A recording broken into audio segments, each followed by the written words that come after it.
Hello, everybody. Welcome to Feedback Friday. This is where Tim and I talk about resumes, portfolios, trackball mice, multiple pieces of keyboards, and real strong opinions all at the same time. Most of the time, Tim and I invite folks on stage. We learn about their goals and ambitions in their career, and then we review something of their artifact, whether it be a portfolio or a resume, with a goal of bettering that asset and prepping you for the workforce. Everything here is being recorded on YouTube, which is a double-edged sword. One is the benefit is you have the ability to just watch here without like taking notes on anything. So we'll link the YouTube channel in the chat. Feel free to subscribe to get access to all the future events, all the past events, all the typical commentary about YouTube. The consequence with YouTube is that we are streaming and recording live. So if you want to share a resume, for example, with your phone number on it or other sensitive data that you don't want to share, you have to censor that artifact before we take a look at it or contemplate sharing something different entirely. That is the spiel. We do this every Friday, 11 a.m. to 1 p.m. Pacific Standard Time. And that's the intro for anybody that's brand new here. Tim, any other words that I'm forgetting to mention before we hop in? Words that you're forgetting to mention. I cannot think of them off the top of my head. I'm just frantically trying to get the screen share up. We do have an intro song. Should we play our intro song? It sounds like you're needing to stall either way. No, we're good. We're good. I don't know if I have them saved anymore. Oh gosh, just for the best. Somebody generated an AI intro song for us. Multiple AI intro. Yeah, I don't have them anymore. I don't have them saved over here. But I did find this cool extension. Look at this. It's just a little vacuum. What does that mean? Exactly what it sounds like. I'm not hearing any of your system audio. Oh. Is your cursor now a vacuum? That's correct. Oh, you can't see it? I can't see your cursor, but we can certainly see the consequence. Well. Charming. Let's get this going, guys. Tachisoma is first on the list. If you are new here, then ideally you'd add your resume or portfolio link to the chat. We would then invite you up on stage and we review it with you. We invite you up and talk with us on the mic. Today, we are already well booked up. We've got 7 folk on the chat. Maxine being number 7. We likely won't get to you today. But we do this every Friday. If you want to come back in a future Friday, show up early into the chat. So 11 a.m. is when we start. You'll want to show up 20 minutes early just to make sure your link is added into the chat. Tachisoma, if you're out there, stick your hand up. Tim will find you. Right. Forgot. I do got him. Let's see. I think this is Rommel. Hey. Yeah. You guys hear me? Awesome. Yes. Thank you for having me back again. Good afternoon, good evening, wherever you are in life right now. I am back with a case study of the self project that I initiated a month ago. I don't know if anybody remembers it, but it's basically an AI-powered fitness assessment tool. So basically, if somebody ends up on my portfolio, they can drop a job description and analyze it against my portfolio. It sounded gimmicky back then. It's still kind of gimmicky. I did add a couple of features, but I also just want to talk about the case study itself. So I don't know if you guys got the. Oh yeah, there you go. So there's a slideshow in the beginning that shows, like the full extent, because only the first part, the fitness assessment tool, is visible to public. Everything else you guys see is like a dashboard behind the scene kind of thing where we pipe things together, the data that comes in. And so let's dive into the case study. It's basically before we do, can you tell us a little bit about who you're targeting with this, and a little bit more about like your specific background, Rommel?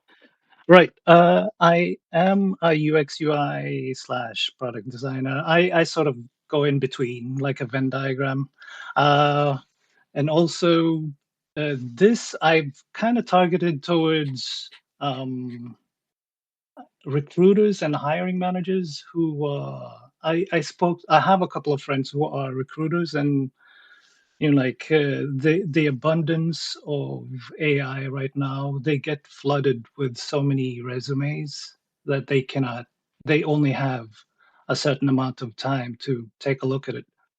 And so I thought, okay, wait, well, maybe we should reach out with an olive branch and say, oh, hey, recruiter, I made it a little bit easy for you. Obviously, it's just a little bit of a fancier replacement, AI replacement of a PDF or a resume, but really it's a little bit more interactive. You drop a job description and it matches your profile and says if you're a good match or not, basically, in a nutshell. And so it's targeted first towards recruiters, but secondly towards hiring managers who might be interested in a bit of a deep dive. Uh, but I haven't really thought about your third group, which is the peer group. Um, Not too much in my case studies. Maybe I'll add it more in my about section. But really, this is all just about a case study of that self-initiated project. Gotcha, gotcha. Um, so what I remember from this project is you had mentioned building this as a way to help people understand if you're the right person for their jobs more. Yeah. And now the challenge is turning this into a tool that's not just a utility, but is also like part of your storytelling arc. Not just a, Yes. hey, check if I'm the right person for another job, but maybe check if I'm the right person for your job because you can see what I do. And so now you need to basically create a sense of ownership around this tool that's on your portfolio website, which has a utility, but the utility should also be your narrative stuff. Is that right? Right. Right. And also the utility itself in the background, because really it's just a tip of the iceberg. The rest of the tool is hidden behind public, where I parse the data and I take a look at who is coming from where, which recruiter, because I've laced my PDFs and Word documents to have UTM trackers. So when they land on my page, I know where they are coming from. Uh, and I can track that with the tool in the background. If you click at that top, the no, go to the case study where the green screen. Yep, and if you click on that, that big screen, it'll show you sort of a paused version. Oh, it's going really quick. Is that you or is that the? That's definitely me. Yeah, that's me. That's me going through it quickly. Okay. Okay. Okay. Let's talk about this then. Let's talk about this. Nate, do you already have opinions that you want to share, or do you want to want me to go through like a really quick like overview? Well, I'm still missing a foundational piece, Rommel, and I'm trying to figure out, is your goal today to review the case study that showcases this particular Yes. tool, or are you looking for feedback on the actual tool itself? No.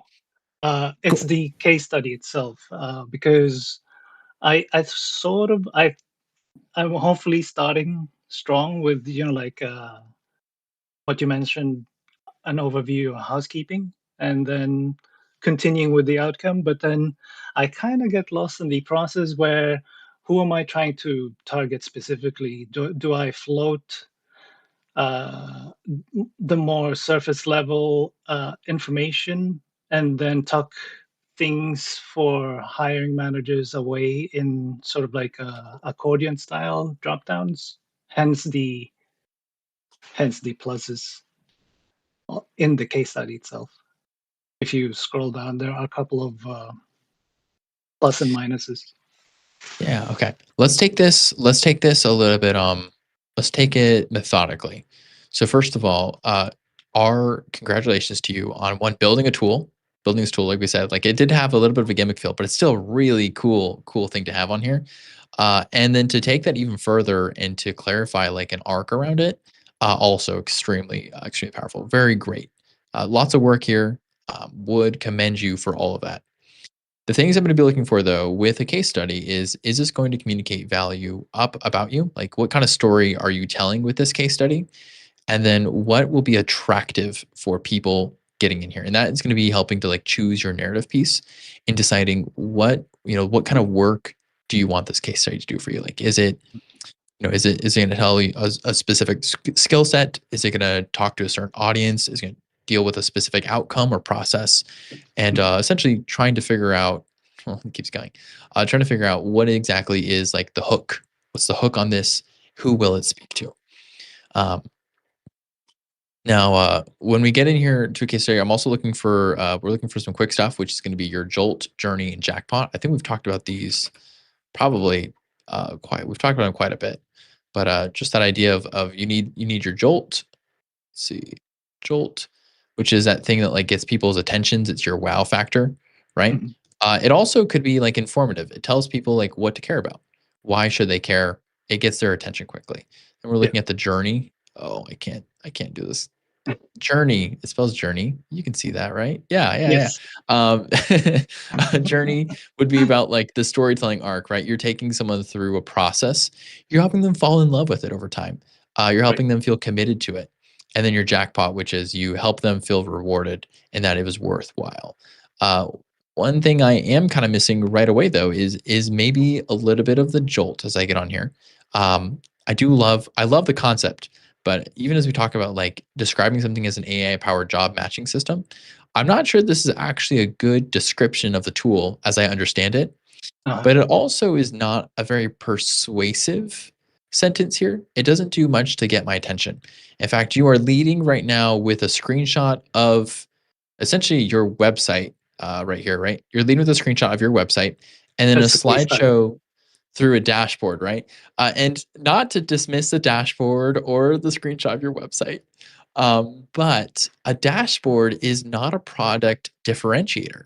When we talk about like what makes a product valuable or anything valuable, it's usually not like an individualistic feature, it's the value of that feature. And so maybe instead of trying to show screenshots of a dashboard, which a lot of Uh, people can build dashboards, it might be trying to show something here that communicates the value of this tool um, that is beyond just numbers on a dashboard, which is hard for me to ingest, right? Like honestly, if I'm on here looking at this, it is a cool slideshow feature, by the way. This is a cool little slideshow component. I like it a lot. I think it looks very nice. The issue is just I don't know if looking at all this UI in this format is actually communicating true value to me, uh-huh. or helping me feel connected to this project. Instead, it's a lot of information on a dashboard. I've seen a lot of dashboards, and it's a lot of information. So there's not a lot in here that is speaking to me right away. It's And one thing overwhelming. that Okay. yeah, one thing that might help contextualize that is actually just even rearranging your order here, which is like putting the headline above this, Uh-huh. which then tells me what to look for. Right? It says, "Hey, this is a tool that does this function for this reason." And now I get to see the tool and I can understand the framing and the lens that I should look at it through. Oh, I might have a suggestion.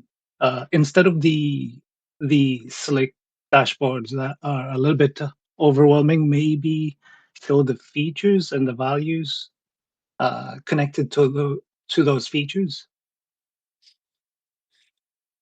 It could be. Nate, do you know what I'm talking about here? Maybe you've got better words for it. Well, I think so. Though my mind is going in a different direction. I'm thinking you should carry on with your conversation before I piggyback in there.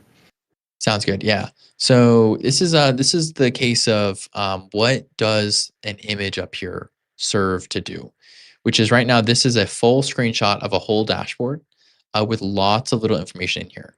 Whereas instead, you could probably take screenshots of every single component in here and make each one of these a spotlight, right? You could go in Mhm. individualistically and choose pieces of this and make those part of the hero image because you're able to draw them out and to show the attention. Additionally, like not all this is going to be valuable to me if I'm a recruiter. I might be, or is a recruiter really going to be looking at this case study? Is also a big question that I might have. Yeah. I'm not sure, but anyone who'd be looking at this, their question might be based on your angle, right? An AI powered job matching system. We should choose something that's a little more outcome oriented. But if we had an outcome, how do you show that outcome happening inside the screenshot up here? So this would be like something that shows an outcome that builds value and affirms whatever statement you're claiming about the system as your headliner, which would probably mean being very opinionated and targeted about one aspect of this, right? Like probably not showing UI from a selector, but it could be maybe showing an insights graph, right? You're generating insights that can be valuable. That's an outcome from this. It could be, and it would be like diving into maybe specific insights or showing one or two of those insights being applied in action. It could be a little bit more of like the fit check analytics, right? So focusing on like strong fit rate and like maybe more on top of that, getting into that. I feel like I'm saying the same thing in circles, which so hopefully I'll stop there. But maybe that's a little bit of insight for you. It's just I using think I this got space, yeah, a little more effective. But again, not to not disparage the tool. Like it's a cool tool. It's a cool tool. We just got to frame it. We got to frame it so it's building you up, and people come in here and they experience the magnitude of what you've done here. Thank you, thank you. I kind of tried to encapsulate it with sort of like a command line uh, animation with if you scroll down to the outcome, sort of it's basically some people drop a job description. I check it if it fits for me or not, and Is it then an actual CLI that you've built here? yes. That's very cool. See that?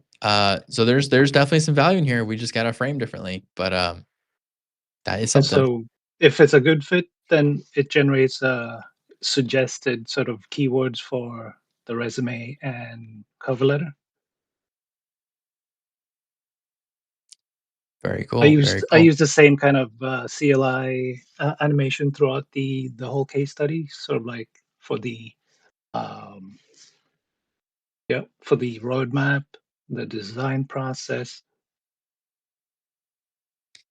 That is cool. That's cool. I don't want to get lost on particular assets because I do think every asset needs to like be part of telling an effective story, right? And so whether the Yeah, asset is amazing or not also depends on the context and how it's being served. yeah. Um, I think so let's focus on the process and the design principles, but because I feel like that's where I get lost. I have chosen to have three different accordion drop downs, and I kind of, on the surface level, just wanted to show the research and requirements and then have the technical architecture and maybe even the design principle be collapsed. yeah. Okay. Okay. Let's talk. Well, I want to hand over to Nate real quick, and then I'll share some Yeah. insights here. Yeah, Rommel, I've written down a few things here that I want to talk about. One is solid first draft on this case study here. This to me feels like a really solid point where you've written down all the information one needs to know, and now it's just refining and optimizing what's the Yeah, arc and the exactly. story that you want to tell. Like, is that where your mind is at as well? Yes, exactly. Cool. I kind of get lost in the weeds trying to sort of relayer things and organize things so that it makes sense in a kind of a storytelling point of view. Hell yeah. Yeah, so my brain's going a couple of directions with this. And I think the main friction point that I'm having is I don't know that we have enough constraints just yet. Let me explain what I mean here. You mentioned the target audience. This case study is solidly being applied to that of recruiters and hiring managers. You mentioned you don't know if future peers are being targeted here, and that's fine. I don't think case studies are a good utility to target future peers. So I wouldn't even try to target them in these kind of assets. So I think your mindset's totally fine there. I want to talk about your title. So you had mentioned the title that you're attempting to target and position yourself as is UX/UI product design. And it's sort of like this large umbrella positioning. Is that sounding right to you? Like all three of those terms is kind of like what you're trying to position around? Yeah, I'm not even sure myself. That's why I'm not sure if I can agree or disagree because I feel like sometimes I do a little bit of UX UI. Sometimes I have to think about strat and come up with some product design solution. Totally following. So the friction point with that mindset is if this case study is attempting to position yourself around all three of those titles, then there isn't a clear path by which you can write a story arc that explains all three of those things. For example, if your goal was to target UI design, then I would expect this case study to be heavily dedicated toward the output. Here are the deliverables you achieved. Here are the designs that you made along the way. Here's the output that you've then handed off to whomever at the end of the process. That would be UI. If your goal was targeting UX, I would want to see much more around here are the user problems that we ended up identifying and solving. Here's how we delineated those user problems down into smaller pieces. Here's how we measured success that those users did in fact solve their problem along the way. Huh. If your goal was to target product designer, I would elevate even higher and target business goals and business outcomes. Here's how we identified a business problem that needed solving. Here's how we validated the metrics and identified what momentum and directions we wanted to go with our solution. And then here's how we built an application that attempts to solve that core business problem. Well, that helps. Yeah. So let me pause there. So like without targeting one of those titles, I don't know that there is a story you can tell that appropriately meets like all of your goals there. I think you need to focus on one of those, thus enabling some constraint, enabling you to then write a story that targets that. Yeah. Of those things I've mentioned so far, any of those titles like sticking, are they sounding more applicable to your current flow? Oh, absolutely. It sounded more like a UX thing because it's kind of when you look at product, it's kind of not applicable because I am my own client. I don't necessarily have a business goal in mind, so it's kind of difficult to try and create one and shoehorn something in like that. But the UX arc sounds reasonable, I would say, and it fits the storyline. I like that thought.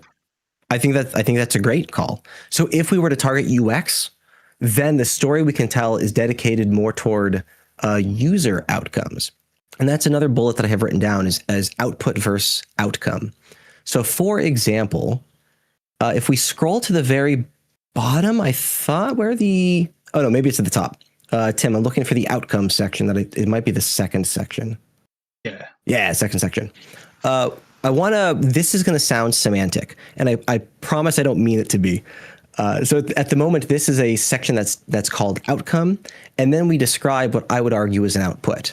Built a job fit check, an AI-powered tool that embedded my portfolio that analyzes job descriptions in 7 seconds, and the rest, blah, blah, blah. So I would argue that's much more close to that of an output, as in here's a thing that I've created and the deliverable that I've achieved thanks to it. If you were wanting to elevate outcome, which I think you should, then we'd be talking about the benefit that occurred thanks to the thing that you had built. And I think in your case, it would be something like recruiters and hiring managers can seamlessly and more effectively validate if candidates are a better fit for their job. Something like that. Like that would be a stronger outcome that we could tell a story around. Yes. You are absolutely right. This is more of an output, and it's something I've also struggled with. But I think I can easily pivot from making it a real outcome, and then having the content that I have right now just be the sub paragraph of an output for an output rather than an outcome. I love that mindset. So just to like finalize that thought, then I'm thinking ignoring your current writing, because I think you have a lot here.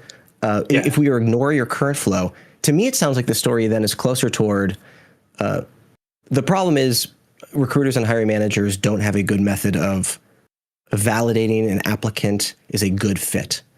So that's the problem.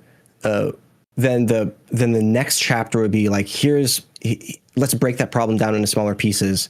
Here are the individual portions of that problem that we're trying to solve. Yes. And then from there, here's the process by which we've solved each of those individual things, eventually ending with here's the final output that I've delivered, which results in this particular outcome. And that sounds like a solid UX story to me.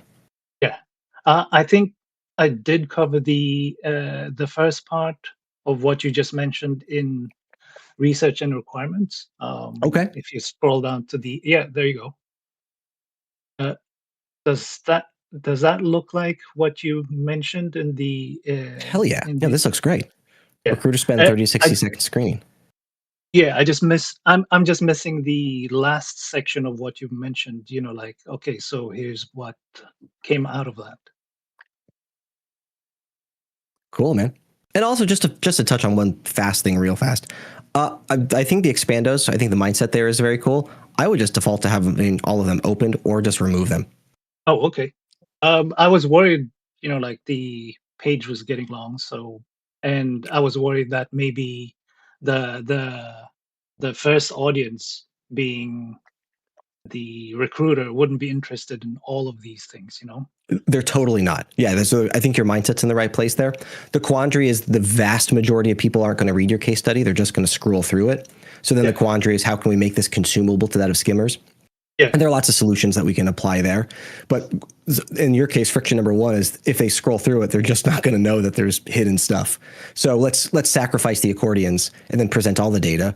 And too Oh, much okay. data is always better than not enough. Okay. Cool. That's good to know. Yeah, because like the three last accordions are closed, for example, and so I thought maybe that could be like discovered by somebody who wants to deep dive. But I hear what you're saying, and I'm gonna keep all of them open so that if somebody's tired of them, they can close them manually. I also actually left an Easter egg for Timmy because he struck down the word sparkle. So if you scroll down at the end there and click on the donut, Click Which on the donut? donut. Ah, Oh, there it this is. donut right here, huh? Click it, Tim. do it now. That's pretty I good. That's pretty good. uh, I showed that movie to my wife and she hated it. let's see if anybody on chat can recognize that scene, that movie. You might Rub it have to on be the. older than 35 to have seen that movie. Oh, it's classic. Do you have to be older? I think it's just We'll cult find out classic. in the chat. If you haven't seen it, how old are you? Anyways, back to the topic. I think this was a. I don't know if you guys want to wrap up. I feel Rommel, like I've got one really big insight for you, sure. which I think is partially what Nate's diagnosing here, and even as I'm going through it, kind of working on some of this, I think the framing, the underpinning framing, I think might be wrong. When you Okay. read this case study, this is trying to tell me about job fit check, which is very cool. And if job fit check is the thing you want to tell me about, I think you're doing a good job of like saying, here's what it is. Here's some things you can do with it. Here's how I built it. But I'm actually not here to learn about job fit check. I'm here to learn about Rommel. And I think that if you were to switch the paradigm about making this about you and what you did to achieve this thing that does an action for UX, like, it has a good applicant outcome, I think that would help with just improving a lot of your copywriting already, right? Where like your thing in here says job fit checks is powered. I built this for my portfolio and analyzes this case study documents development timeline. This does not tell me almost anything about whether or not you are the right designer or anything about you in here. In this case study, I think doesn't maybe meet the measure of what a case study should fundamentally do. Oh, Remember, your portfolio is a mini you on the internet, right? It's supposed to be like you when you're not around, which is pretty much 99% of the time because the internet is forever, except it's not actually for forever. It one day will die, but that's something we won't talk about right now. And it needs to be able to communicate something about you as if you were telling them a story about this project. But right now, it kind of reads like a halfway between marketing slash like product requirement for FitCheck versus the story of how Rommel is a designer who built FitCheck to solve a real problem that has outcomes. And I think that is going to hold you back here. It's like even outlining your problem here. Like I was receiving this, so I built a tool, and then this is the tool, and it's like it's presenting this tool, but I'm not here to buy it. I'm here to buy Rommel, and so I want to know more about Rommel. And I think once you kind of make that the forefront thing, you start to understand like all these pieces here. Like even up here, like I'm not showcasing fit check. I'm showcasing the value of fit check because that value of fit check is the value that Rommel has. And so you can like start to show, you can start to attach this. And when you start rewriting some of these things, like I rewrote this to say I'm improving applicant matching. We have our outcome via LM inference, CI. We're not even mentioning the word fit check. We're just talking about it a little more objectively, like what it is, because this attaching this to Rommel makes you valuable versus pushing the fit check agenda. But if you do, if you do want, you can have Job Fit Check as its own website or its own little place. You can give it like a subdomain that can market it for you. But I would just be careful about using this space to do that when this is about Rommel. This is about you, man. I think you're absolutely right. Beginning with the word fit check, it's a little bit of an abstraction that only I would get, and so explaining it is already a hurdle. You know, like people are trying to figure out this abstraction that I created. But when you write it as improving applicant matching via LLM inference and CLI, then that makes total sense. I also think that these are the words that a hiring recruiter is going to be looking for, right? So like if someone is on your website and they want to say like, how is this designer actually valuable? It's like, oh, wow, this guy can do LMM stuff. He can do CLI and GUI, makes him a lot more technically minded. And you know, when you start to approach this as like, this should basically build Rommel's value. I think that mindset will help you here. I don't think it's wrong to call it job fit check. I think it's actually kind of cool. There's something fun there. As long as you break it down into the right components that will let someone understand, you know, the true value here. And then I think that also would help reframe some, like as Nate was talking about, which is one, don't hide anything, right? As soon as you hide stuff, people are going to miss it. But the second thing is reframing this not as like what you did, or not even necessarily what job fit check did. It's more about like what you achieved. You know, job fit check needs to be a vehicle for you to do something. Is the vehicle for you achieving certain outcomes rather than the outcome itself. And that will help with the framing here. I'd also be careful. You do have some great animations in here. However, these animations feel super out of place with the rest of your website. Like they just don't quite match, right? You got like this green darkness versus very lightweight, minimalistic design out here. And they don't quite jive the same way. But I do totally get, I do totally like this. I would also be careful though, if you do animations, try to avoid animations that look like there might be maybe minor bugs in it, because that will set the tone for the entire project.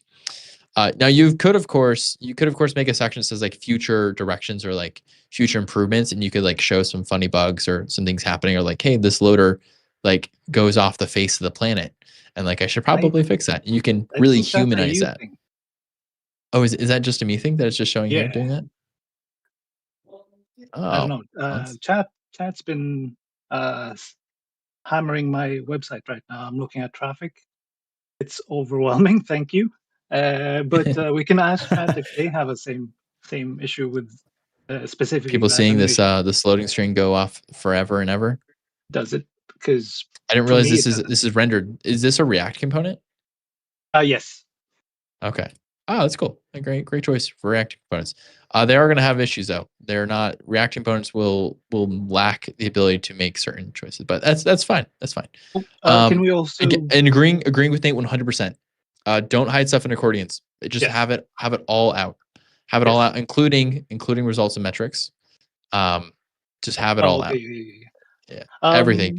If you hide stuff, people are going to miss it. All right. They're just going to skip it. Yeah. Thank you. I like everything you guys just mentioned and said. Thank you for the feedback. Also, I did want to plug a little at the end. If you click on that slideshow and click on I think it's the last image. If you click on does the slideshow work for you? Maybe not. Not the last one, the penultimate one. The one before that. Yeah, there you go. That I kind of built yesterday. It's basically, instead of being a passive job fit checker, there's a bot that goes out there and fetches jobs and feeds it into the system.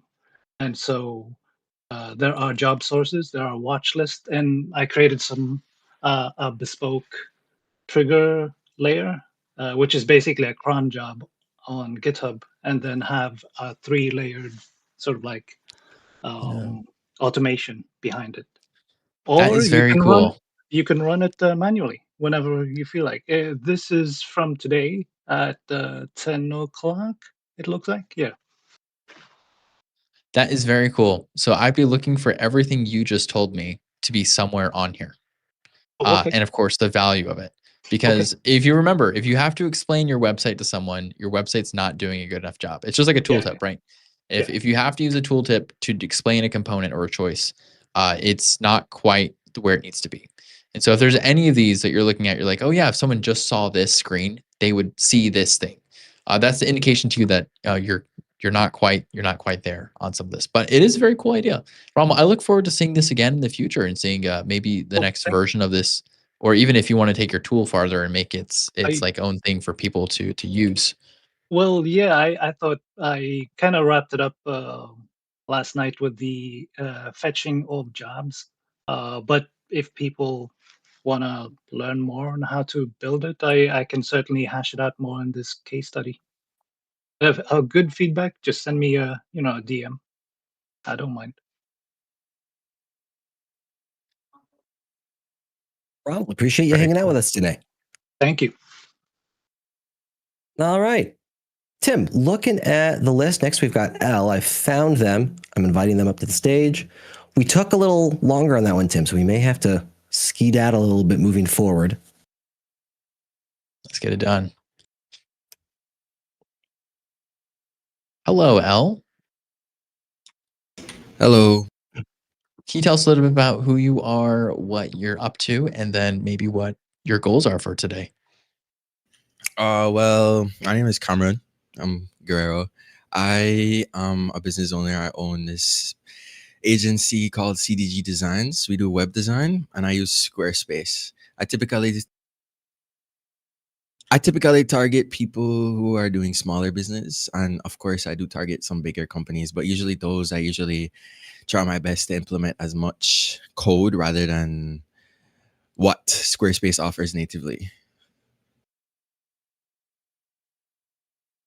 Gotcha. Besides that, I've been in the server for a couple weeks now. Since I've started this, I've been doing this for about a couple months now, and I just saw that you guys do this thing, so I just want some feedback on, I guess, my work, my website itself, because that also is my work. So yeah, or what could help me in the field, I guess. Cameron, appreciate you hopping on here, particularly being a relatively new member to the community. Brave of you to hop on here and be able to show all of this. So appreciate you being willing to do that. Well, this call, I have yet to find like an elegant way to describe this. Maybe Tim's got a superior method here. One of the quandaries we have with reviewing products like what you're presenting here is that it requires some deeper conversation, like who's your target audience, what's your business strategy, what are the constraints that you currently have within your current strategies. It requires some conversations that we don't have time for on these calls. And we typically focus more on like individual portfolios and resumes. Tim, is there I'm trying to think if there's any value we can add from like a quick glance, or if there's just not enough value that we could provide to Cameron. We can do a little bit of strategy value, but I am worried it's going to be one of those things. The challenge is going to be that it's kind of like trying to it's trying to like look at the ocean and say like, yeah, I can give some feedback on the ocean, because when you think about what's out there, what's available, there is almost an infinite number of opportunities, right? Ways to connect with people, industries that need stuff, and you have to choose certain opinions. Once you start to choose opinions, how you express those opinions is really where feedback becomes valuable, because now you've made a choice, and we can say, well, is this choice, are you serving the choice effectively? For someone like your studio here, which is silver circle, silver part. Oh, nice. That's a status. I am worried we will not be able to figure out what opinions you are making, like the choices, the industries you're looking for, these specific outcomes you might be leaning towards to be effective in giving our feedback. Otherwise, it can be mostly like UI feedback. Like we can give our own personal opinions on certain stuff. It just won't be as informed as we like it to be or as rigorous because it will not be measured by opinions that you've made or that you're expressing here. Is that align with you, Nate? Is that correct way of putting that, perhaps? Yeah. If I were to summarize, we focus on attempting to solve problems through objective measurement, and we don't have the ability to do that in this particular case, which is why we're hesitating.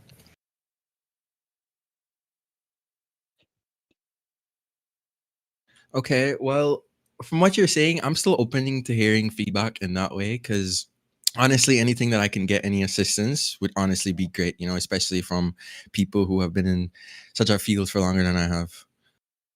Okay. So we'll do a quick one. So you're here. We get here. Squarespace sites built to actually convert. So you're choosing an opinion. You're open. You're a Squarespace builder. I do wonder if the small businesses you work with are aware of Squarespace as a differentiator. It might be websites built via Squarespace. Could be a little bit better way of communicating that you build the websites for them. You also are saying you build clean mobile-first Squarespace websites. There is not a mobile site to be seen on your website so far. So I mean, claiming mobile first may be a little bit of a stretch here. But then you have every site structure for clarity, speed, and results. I would wonder if these are things that matter to the business owners, whether they're looking at clarity, speed, and results. Speed, maybe. Affordability might be a bigger one. Clarity, I'm not sure they would measure clarity as something that they're often looking for. You have to know your audience. You know your audience as well. I will say there is an aesthetic that you're reaching for here. It is a little more minimalistic, more photographic, right? And I think there's something very clean there. There's definitely nothing wrong with it. It's a serious, more mature look. It may or may not connect emotionally, though, with the people who you're hoping to get hired by or that you're working with. But again, if you have your own working clients already, you already like the kind of clients you're attracting, then there's nothing to change that, right? Your Circle Silver partner status is interesting. I just don't know if it's informative, again, for the people who are going to be looking for you or that you're trying to attract. You do have your platform here. And then this information here could connect with someone, perhaps who's also from this area, maybe. Otherwise, it might be a little bit more important to say, like, serving people, worldwide, right? Something that's a little more unifying about your audience and telling them where to go. That's just your hero area. I'm also noticing as for my own design eye, and I don't think most people probably are not going to be as discerning, but just in case they were, we are going to see that you have 290 here on your sides, but you also have not 290 here on these sides. Like this, the distance here is only 178, and then you get down here and it's even different as well. That is to say, your margins aren't aligned across your website, which can kind of not pass the sniff test, especially when you go back and forth across multiple places. Just something to watch out for. You are using some animations to kind of help people get places. But again, depending on like how effective this is, I would need to know more about your specific audience and what they're emotionally attached to for that to really go far. But otherwise, you have it's a clean aesthetic. Hopefully, it's emotionally the right aesthetic for the people you want to get hired by. Maybe improving some of the language here will help people understand more about your value rather than attached to a very specific brand name. Because you could branch out beyond the brand name and maybe you need to convince people that Squarespace is right. Currently, you're taking the opinion that people already want Squarespace, but you might have people who are in Webflow or WordPress who don't know that Squarespace is the right choice for them. And so you might need to do some lead up in here to convince them that Squarespace is the right one. That'd be my quick rapid thoughts. Nate, you got anything you want to throw in the hat for him? I mean, nothing that's just purely opinion based. Like I like where your mindset is at, Tim, in regard to the value prop on the homepage. I don't know that Squarespace is a strong enough differentiator that the target audience will be aware of the value behind. I don't know that target audience knows what Squarespace is. Beyond that, Cameron, have you already integrated Google Analytics and any analytics software like PostHog into your site? So far, the only analytics that I've been really working with is what Squarespace offers with the website. So what I only have analytics, for who views my site from where around the world. That's all really that I have. I don't really have Google Analytics. Besides that, I just wanted to mention the mobile that was mentioned. Yeah, I do the mobile first, but you are right. I was thinking about updating my portfolio to where, when somebody presses one of the concepts or one of the projects, I put a couple mock-ups for mobile and desktop, because I have been told by one of my other friends that, because I do mobile, I probably should do mock-ups of mobile and not just the screenshot of the desktop view. So Cool, man. Would totally recommend integration with Google Analytics or something like PostHog if Squarespace space enables that. I imagine it probably does. it's not something that I've looked into, but I probably could look into it, because maybe you are probably right. So I'd look into it and see if I could get that. The worst you could do is write a very tiny component. You said you want to use this in code, not necessarily just what Squarespace offers. The worst, and you have a shader here. I'm assuming the shader is something you built. The worst you could do is write into your shader a small little analytics script that connects to Google. So you could bypass if Squarespace, that is, supports any sort of custom code, you can connect Google Analytics to it, which is one of the dangers of running, custom components. But nonetheless, is something you can take advantage of. So, yeah, honestly though, I think that is maybe just, obviously that's only scratching the surface for you, but that is probably all we could do without really taking apart, getting into your core value, understanding where you sit inside the value chain, and doing a lot of the business work for you. Which we don't typically do on these calls, but we're still grateful that you're here, and hopefully something in here can tickle your fancy and maybe prompt you on where you want to go next, whether it is up here or maybe in your about section or something like that. Well, honestly, from the feedback that you're giving, like you said, it's not the most, but from what you're saying, you're still giving me pointers, and even small changes can definitely add up, So from what you're giving me, from what you're saying in terms of like the status, the based in my what I have in the hero, I can look into those, and those are some things that I'll definitely take into consideration from what you're saying. Perfect. Cameron, appreciate the time. Appreciate you being willing to hop on stage with us. I really appreciate the feedback as well, man. I really appreciate what you guys have to say, Yeah, sounds good. Cool. Cameron, appreciate chatting with you. Good talking. Tim, next on the list, we've got FoxHound. They're out there somewhere. I got him. Invite to speak. FoxHound. Hello, hello, hello. Hey, what's going Hello, on? hello, hello, General hello. Kenobi. Let's do this. Tell us a little bit about, well, first of all, should we call you FoxHound or should we call you something else? And then tell My us a name little is bit about your my logo. background If you look, and so on. yeah, the logo is Darius. It's my first name. I haven't made a logo yet in the nav bar. You'll see. So I just put my name. Yeah. So my previous experience. I used to work. I went to school for design. I learned how to program. I come from like the MySpace generation. So like I learned how to make like my MySpace page perfect with like coding. And then I went to school for design, and I worked at a studio for web design for about 8 years, 7 to 8 years, doing e-commerce for a company called Grifols Plasma. And then after that, I've been doing freelance for a couple of years.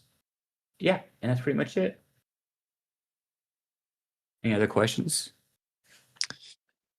Today, when we're talking today, are you hoping, obviously you sent us a case study, so we'll probably look at this specific case study. Yes. Is there a specific goal that you're having beyond just a case study review, such as you're trying to move into a new industry, maybe you're trying to get a promotion, maybe it's about finding a new job? Yeah, so like I said, I come from like a W-2 job, and so I moved out of California to Texas for like family reasons, and I've been doing freelance for 2 years. And I kind of want to go back into the W-2 space, I think, like in a studio job like I used to have. I'm more comfortable in that space, it feels like. And so I was recreating my portfolio to update it. And so I started with a case study which I sent y'all.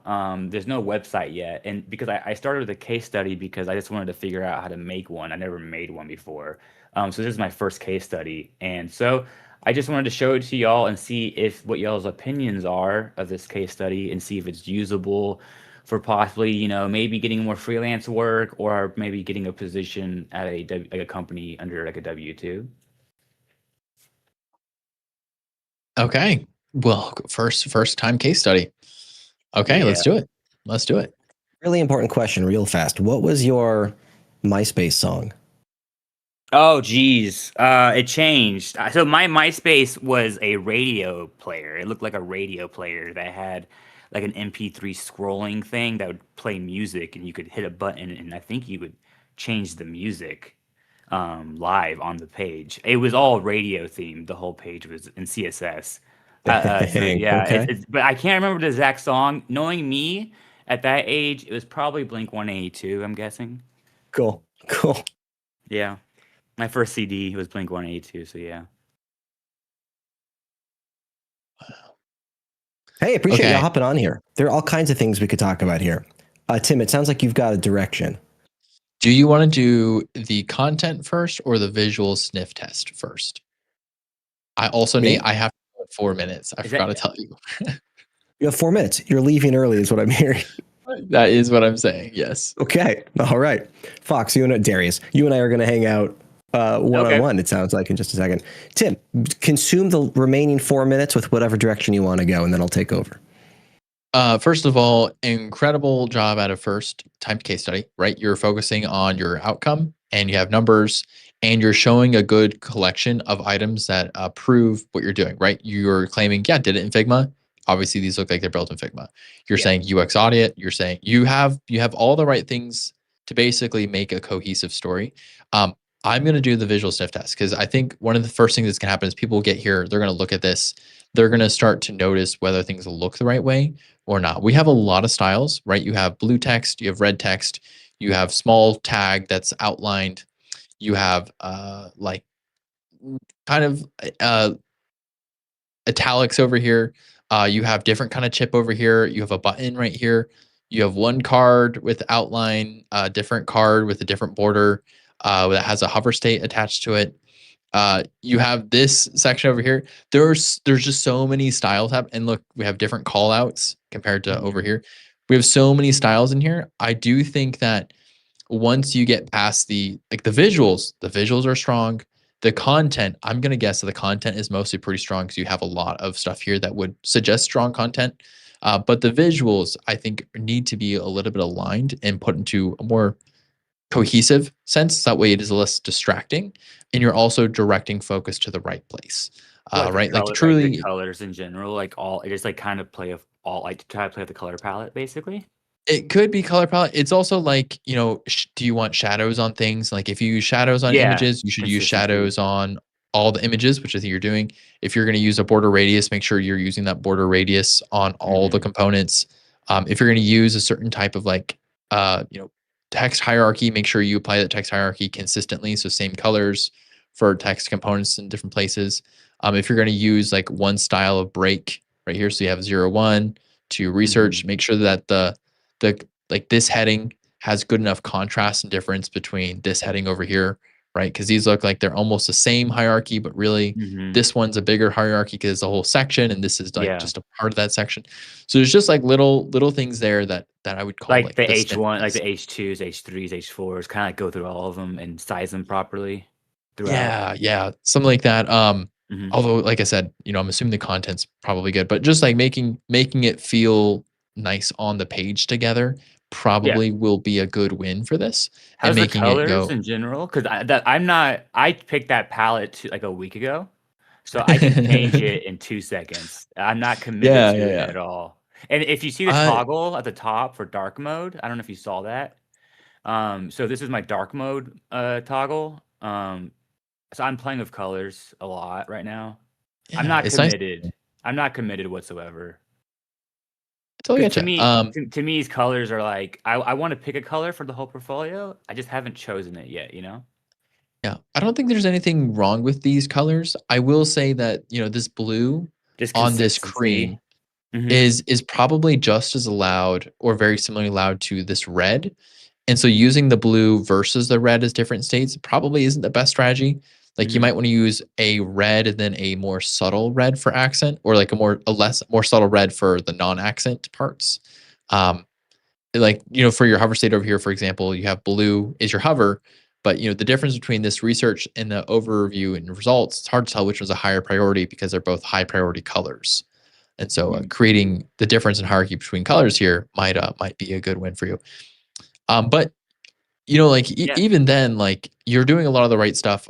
You have call outs for your images. You're showing a lot of your process. These are all things I think are huge ones. Even if maybe like they're very curved pills or very Mhm. curved cards, which is very different from like the hard corners and the Yeah. hard corners and then the less hard corners in a couple of other places. So Kinda like um, Pikmin.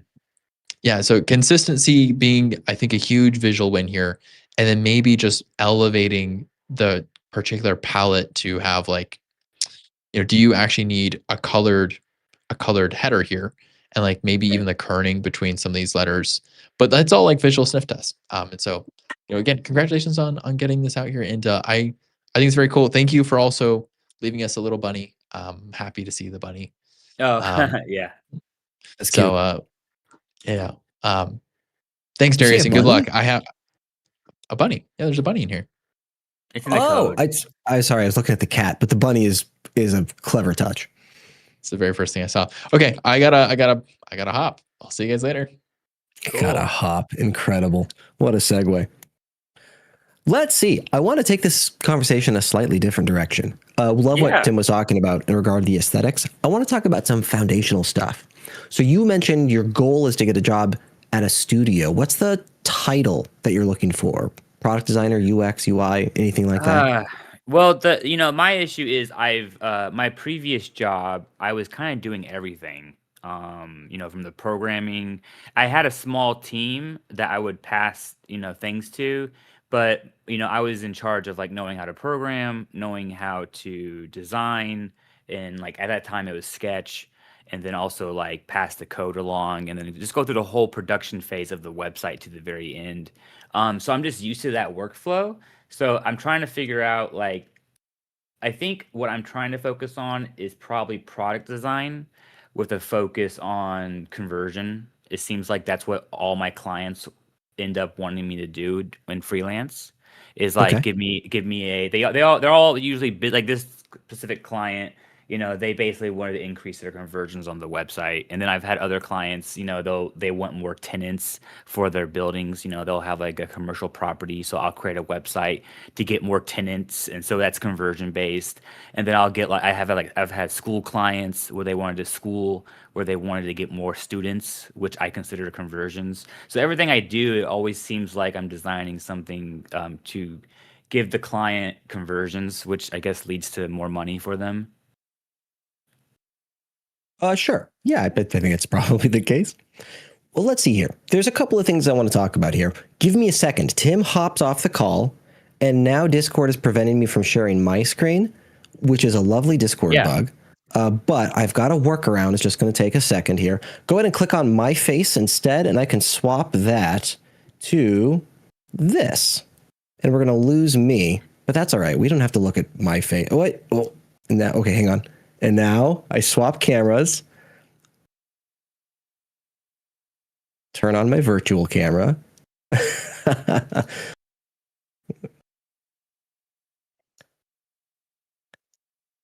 Boink. Hey, look at that. Oh, is it mirrored for you or is it just me? Just you right now. Perfect. So you can see it perfectly clearly. Yes. Excellent. All right, let's take a look at this. Let's see here. Is there a way for me to unmirror it in Discord? you? Do you know? Yes. I think you go right click it, no, and unmirror it. There's a setting I thought. I It might be doesn't. wrong. Nothing quick that I'm finding. Chat, help me unmirror it on my Discord because I am streaming this to YouTube mirrored, which isn't ideal. But also, I'm not as worried about the YouTube as I am about Discord. So screw it. We're going live. This is fine. as long as you guys can see it. So there are a couple of things I want to talk about. Darius, have you ever had a conversation about centralized versus decentralized environments before? Mm-mm. Okay, so I want to talk about this, and I want to tie it back to your goal as a studio job. Let me go to, let's see, do areas, UX resources, concepts and models. All right, check this out. So you're applying, your goal is a studio job. Now, studios typically have a team formation that is somewhat unique in regard to other formations available in other industries. So have you ever heard about these terms before, a centralized UX team versus decentralized UX team? Any of that sound familiar? Centralized. I mean, the maps, I can tell what they are, but no, I've never been used that term. No.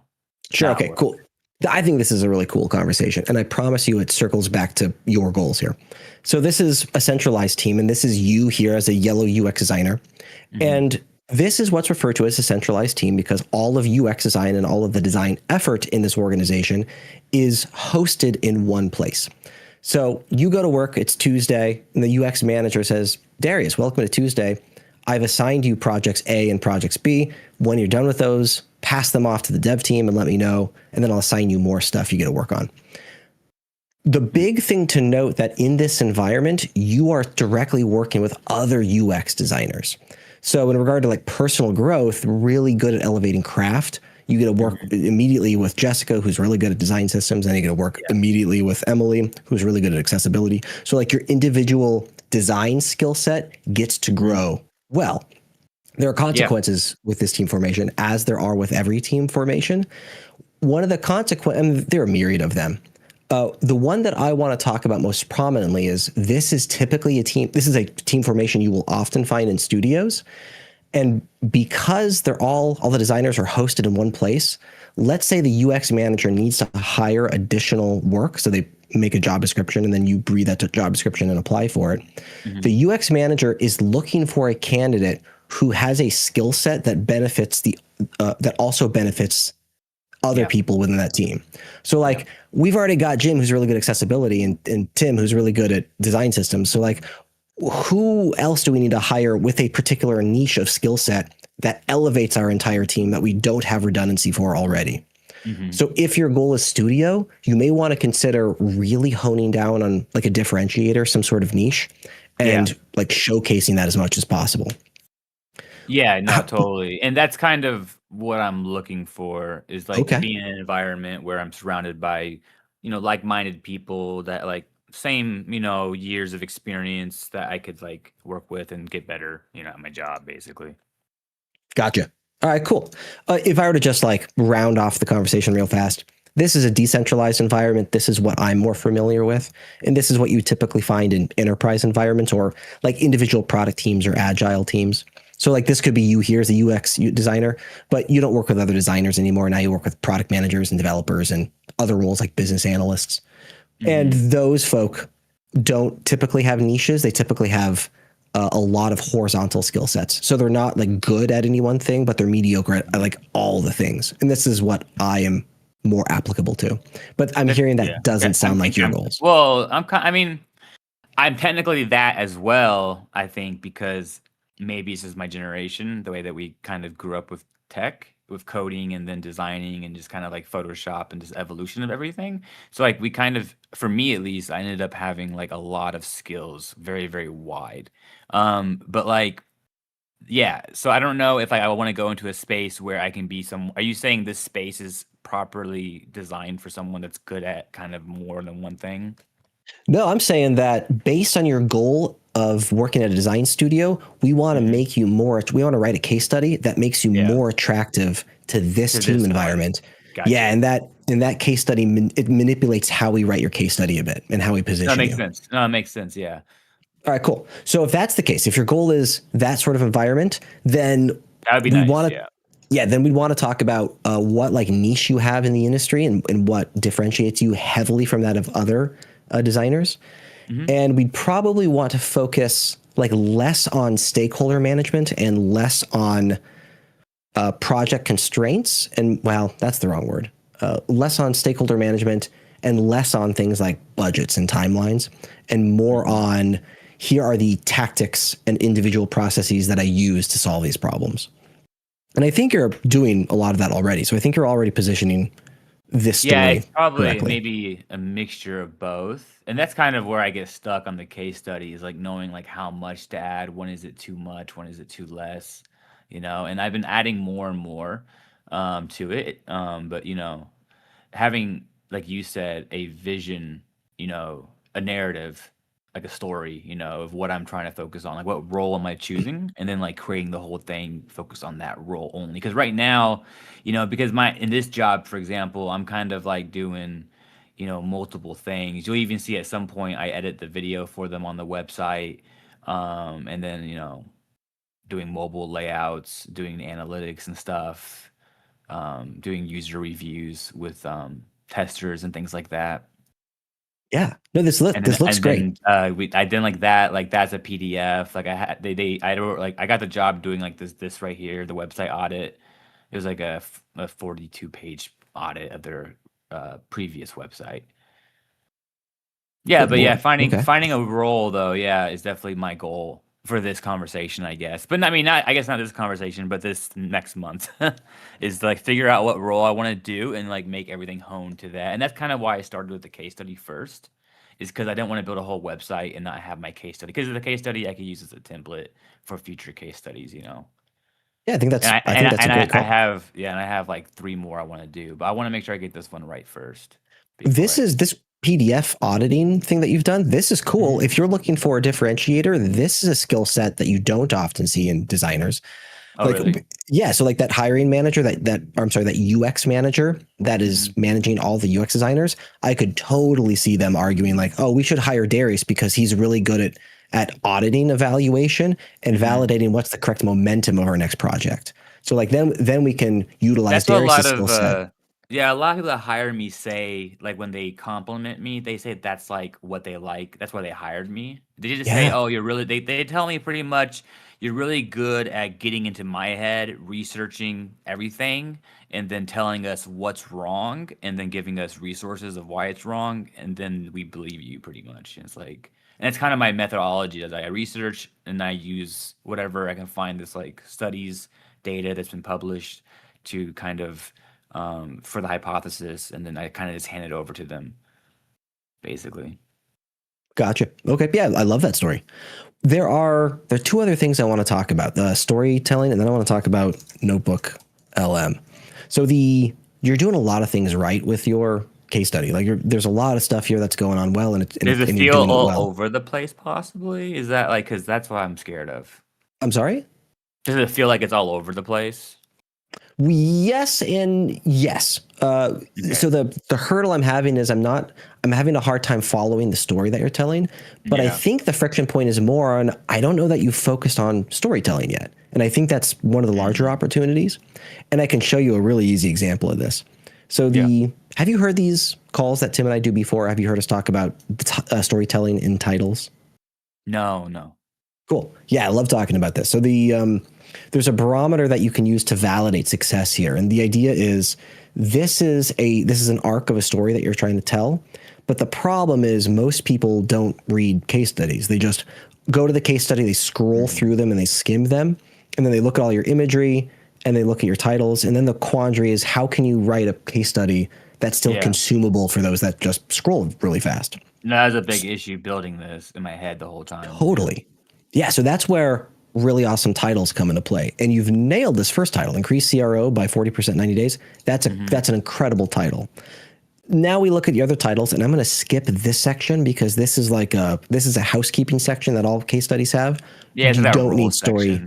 Yeah, you don't need storytelling titles there. But when your story starts, so like research and audit, research audit approach, key focus areas, live prototype. So this is like, here's a good title: racing page, designed for 2 audiences at once. Yeah. So the barometer for success here is, if we were to remove all of your body content and only read your titles, do we still glean an understanding of the story that you're trying to tell? And I don't know that we have that yet, though this title is well on the right path here. I see. And are you saying maybe that racing page should be at that header you just highlighted last should be maybe at the higher end of the section to kind of No. catch the eye of the person? No, not at all. I'm saying that we need to reposition. We need to rewrite your titles to tell that story. And a quick, like a tactical, scrappy solution is to replace the title with the first sentence of your paragraph. This is often the case. No, the first step is a full audit of S Collective's existing website. Just copy that, make that the title. Yeah, and now you're already tackling like some storytelling. Yeah, totally. And if they were to only read that, so every still section starts with like a heading that's like, "Hey, I did this," and if you skip the rest of this, at least you know I did this. Totally. So like hero section, messaging and calls to action. Instead, that was accordions at one point. I opened them for you because you complained about the other guy. So I was like, I updated my code to open them for you. Right on. Yeah, I would still get rid of them if you're open to it. But like that's a UI thing. When Tim and I do these reviews, we try to focus on like what's the most important thing. My default was the first one was open and the rest was closed to save vertical space. But then when you guys said that, I was like, oh crap. So I updated the code while you were talking. Yeah, nice. Okay. So like this section, hero section, messaging and calls to action, you could totally replace that with users had no direction because there were no CTAs or something like that. Like that's already a better storytelling title. I see. Okay. Yeah, these are great advice. Is there a website source for this that tells you more about the storytelling and for case studies? Not that I know of, though. Funny you bring that up because that's a good segue into the last thing I want to talk about, which is Notebook LM. Have you heard of Notebook LM? No. It's a fascinating tool. The Google one? Yeah, it's made by Google. Oh, I've heard of. You maybe showed me this in private once. Oh, okay. But not in detail though. But yeah, show me please. Yeah, absolutely. So this is an AI tool that Google has created. It's more of a research utility. The idea is you take all your information, you plug it in here, and then you can train an LLM specifically on that data and then ask it questions. Very cool. There's typically a little like synopsis here, but it's struggling to generate it. What I did instead was I just linked this to your case study. So all the information it has is your case study. And then I just said, hey, generate a slide deck based on your case study. And now we can see how this utility would have told the story that you're trying to tell. The imagery you'll see is all fabricated, so you can ignore the imagery unless you want to take the direction of the imagery. But what I really want you to focus on is how it chooses to tell the story, and this thing is so good at it. So let's see. Engineering a 40% conversion lift in 90 days. Strong traffic, weak conversion, the baseline problem. Yeah. Cool. Friction to flow explanatory diagram. That's a little intense, but okay. User intent profiles, segmenting the psychology of conversation. So you can see how it's like parsing the data here and trying to tell the story. This tool is free, so feel free to check out Notebook LM. And then the benefit there is it enables you to like iterate your case study without having to talk to a person over and over. So this will at least get you like a baseline to work with, and then you can figure out some storytelling. Yeah, definitely the headers seem really useful. And the modules below it, are those useful you think as well? Like those little like that one, for example, is showing are those wireframes. They look ugly to me at first glance, but is the information useful in those? I don't have a strong opinion on that one. So I think the answer to that question is, do you find, based on the context of this slide and what it's trying to describe, because you know your case study, are these images valuable to telling that story within your case study? And I just don't know enough. Yeah, of course. Yeah. So, this is but yeah, very cool. Cool, man. Darius, that's all I got for you. How you feeling? No, that gives me that. I think the main thing I took from this is because like right now I'm so used to doing freelance, so I'm showing everything, and I think if I'm going to start applying for a position at a studio, definitely like tailoring it towards a role and then storytelling and then the headers, that makes sense. And then I'll do that what he recommended. I'll go through the design system and just create like a hierarchy consistency between the headers and the edges and drop shadows, all that UI stuff. Yeah, right on. I don't care as much about the UI stuff as Tim does, but I think it's all solid. I care about both, unfortunately. It's my curse. Yeah, I understand. But yeah, cool, sounds man. good. Thank you so much. I appreciate you hanging out with me. Thank you. All right. Next on the list, we've got Kaylee. Kaylee, if you're out there somewhere, raise your hand. Oh, thank you. So fast. Invited to speak. Kaylee, hello, welcome.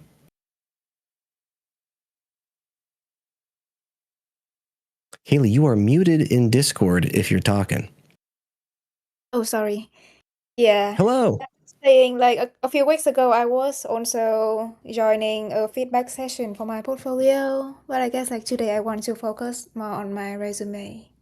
Fantastic. Would love to look at it here. I should have mentioned before I open this up, is there anything sensitive on here you don't want to showcase to the broader world? I already removed the email address and like phone number, so like there's only LinkedIn and portfolio right now, which I think are fine. Perfect. Hey, I appreciate talking with you again. I remember your portfolio, and if I recall, it was phenomenal, wasn't it? Based on what you think about it, I guess. Yeah. Yeah, this looks fantastic. I think we dove into a particular case study last time, and I think this was great. All right, cool. But we're not talking about that today.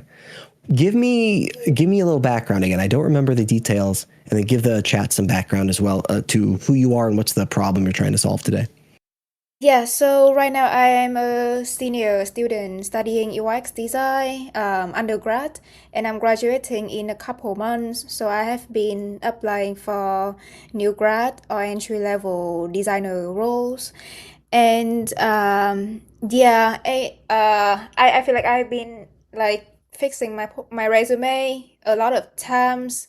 So I just want to like hear some like feedback on it. I guess like the main thing I would like to hear feedback on is about like the bulleted points in the resume and about like the impact that I'm trying to show in each work experience.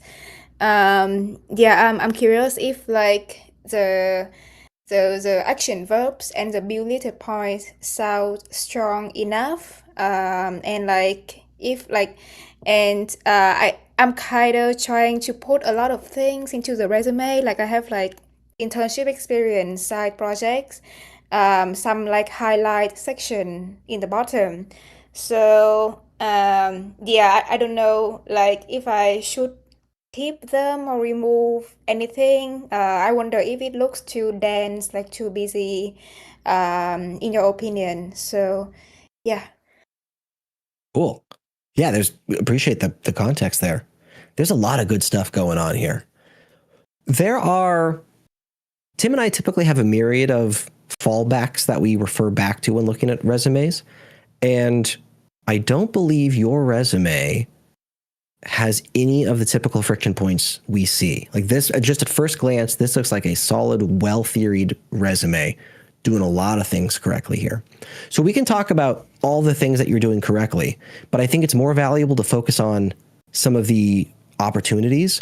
But I want to communicate that even though we're not talking about everything your resume is doing well, know that we're very much in the optimization stage here. Like your resume is already 90% good, and the goal now is to get it to 92% good, despite sounding like a majority of criticism. Is that making sense? Yeah, it makes sense. All right, cool. You are doing so many things well here. You mentioned that you've got your email and your phone number on here typically. Like I actually don't include my phone number, only my email address. Oh, what's the friction point with your phone number? Cause like I don't tend to pick up calls from strange numbers because I often get like a lot of scammers call. So like I only like have my email address here, and like yeah, and like when I ask other people around me like whether they have ever been like directly contacted via phone call from a recruiter without receiving an email before that, and they said like no, like they always like get an email before the recruiter call. So like I assume like they would like reach out to me via email first, and I will like give them my phone number then. I think what you're describing is true. I think for the most part, it's rare to have first contact be through phone number. I think that's accurate. The friction point that I typically see is, let's say you go through an interview process and then the recruiter says, hey, hire manager, here are the myriad of folk that we have on the table. Here's 20 resumes. That person typically doesn't have access to your phone number like the recruiter might at that point. So now it's like extra friction that you're applying to the rest of the interviewing process, which is kind of a bummer. If you're open to it, I would strongly recommend adding the phone number back on. And it's totally okay to still ignore phone calls and just listen to voicemails. Like that's not a problem for hiring managers. Is that okay with you? Yeah, that sounds good. Okay, cool. Phone number back on there. Do you live in Redmond? Are you local? No, I'm in Philadelphia. On the Philadelphia. East Coast right now. Yeah. Okay, I'm in the Seattle area, which is just really? a few minutes. Yeah. It's neighboring Redmond. Yeah. I I'm just love down the road from Seattle. Microsoft. All right, cool. Let's see here. Microsoft, think tank, Florida remote, and that would imply. Okay, cool. So one of the quandaries we have with remote is one currently doesn't know where you currently reside. So you may want to consider adding a residence to header, just like the town that you live in. There are pros and cons to that, but let's talk about that in a second. Dates look good. Side projects is interesting. I'm looking at titles now and highlights. Have you ever had a conversation about how an ATS works and the goals of an ATS? Yeah, kind of. I kind of get like a basic understanding of ATS. Yeah, ATSs are fascinating, man. These are like black boxes and nobody knows how effectively they work anymore just because every ATS is different. Every company uses a different one. And then how they go about using ATSs at each organization tends to differ. So it's one of those things that has a lot of capability, and it just depends on how the organization is using it. But the potential quandary I'm looking at now is ATSs are looking for key phrases that are synonymous with the things that they understand. And I'm fearful that an ATS isn't going to understand the word side project or highlights. Like it's not going to know how to enter that information into its system. And I don't like it probably will, but I'm not positive. If you're interested, I would posit just removing side. So instead just projects, that's a title that's more recognizable. I see. Potentially remove side from side projects. But we're talking about optimization, right? So this is these are real small things. Highlights. I'm tempted to say awards there instead, despite that not being fully accurate, but awards is a more recognized term. Yeah, I see. Like I was also like thinking of different options for that section, like highlights or like achievement or like recognition or something. And I feel like right now the two bulleted points I have in that section, one is like a nomination for an award and like some publication. So I kind of feel like it's hard to find a category for both of them. So Yeah, totally I'm follow. making it kind of generic right now. Yeah, if your goal is entry level, then I like the section because it does differentiate you. I just don't know how to make an ATS parse it correctly, and that might just be what it is. It probably will parse it correctly either way. There's one other thing that I think we should chat about here that is potentially a friction point for you, and that is the amount of vocabulary you have on this resume.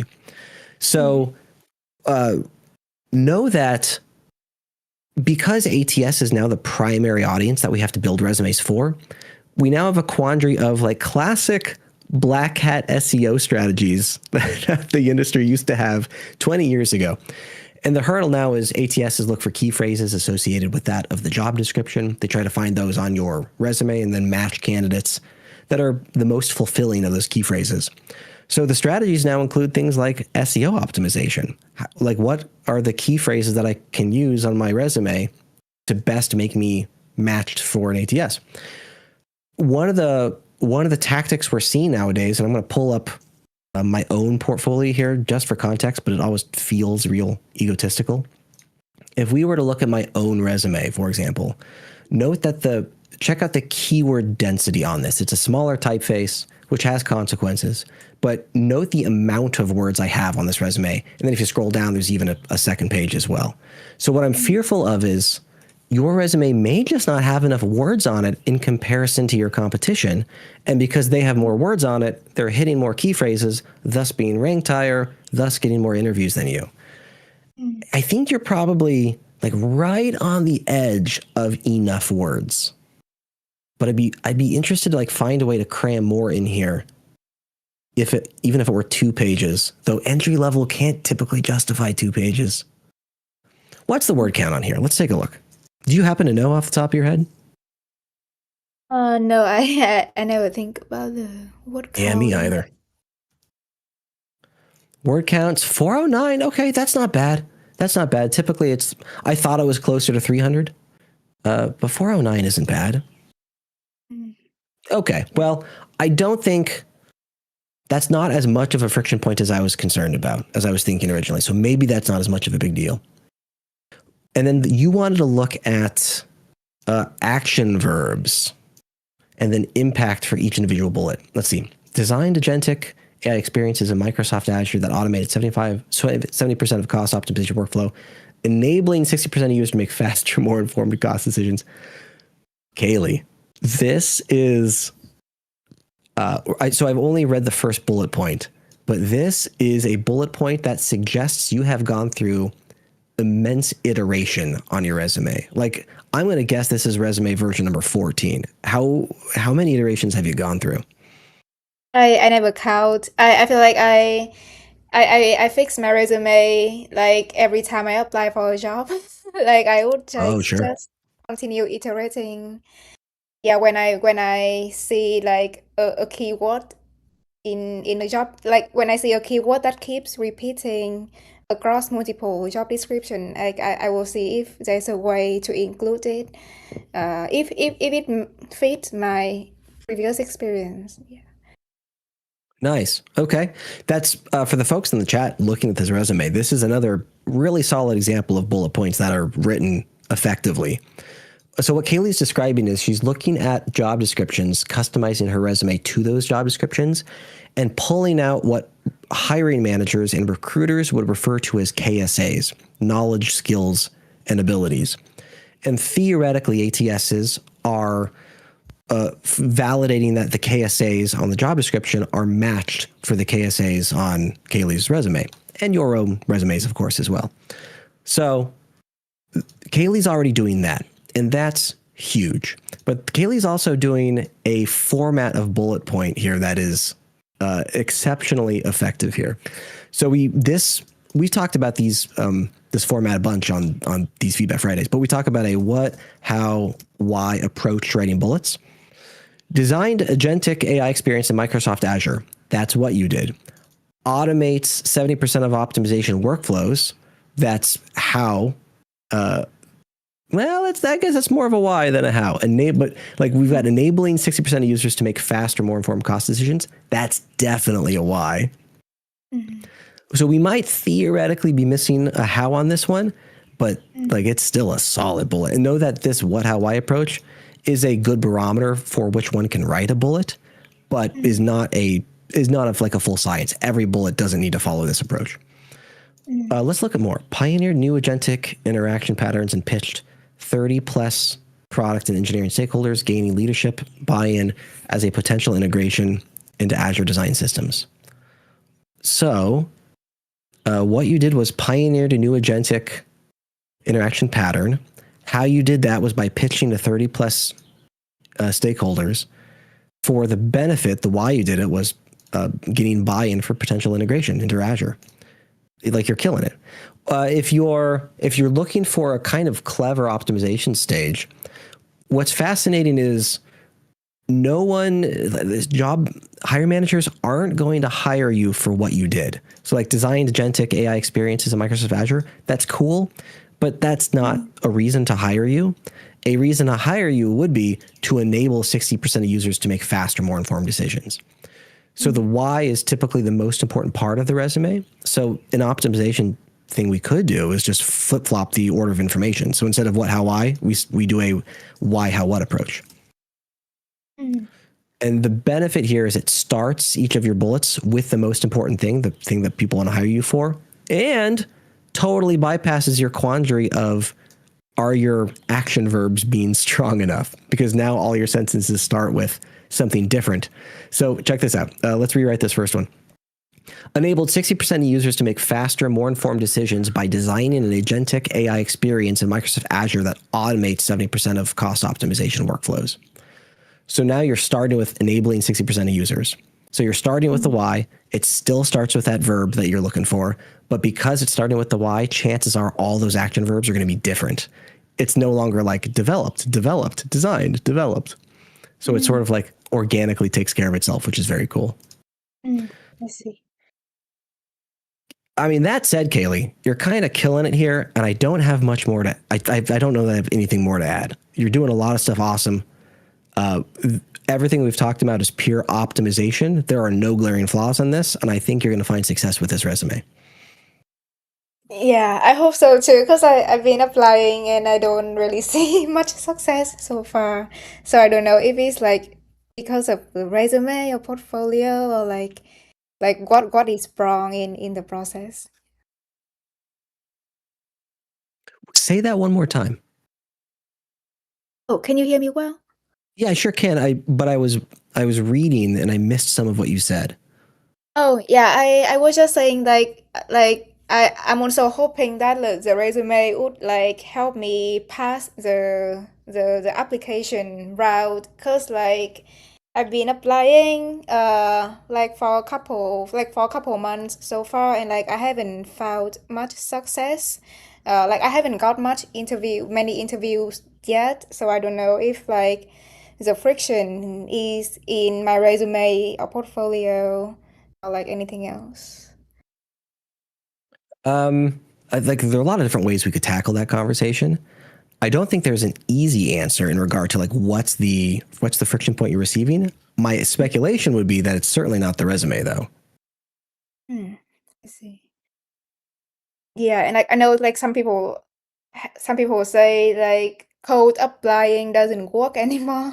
So I don't know if like I should still continue code applying or like try to find a job through networking and connections more, I guess. Well, if we're gonna go that, if the conversation is gonna go that route, the ability to get a job at an organization is by far the most effective method. The words are in the wrong order. The most effective method of getting a job at an organization is by far through networking and not through cold applying. And you'll hear over and over, like, it's more important to have your network than anything else. My old sales instructor in college, he had a phrase, your network is equal to your net worth. All that to say, the more you can get ins in an organization through your connections, the more effective you'll be. Far more effective than cold applying. Yeah, that's why I've been networking recently, like going to like events and also like connecting with people on LinkedIn. But I guess like it will take some time to like find something from my network. I don't think it's easy to like find a job right after connecting with someone. So I'm just slowly building my network right now. Sure. Yeah, I think that's the right call.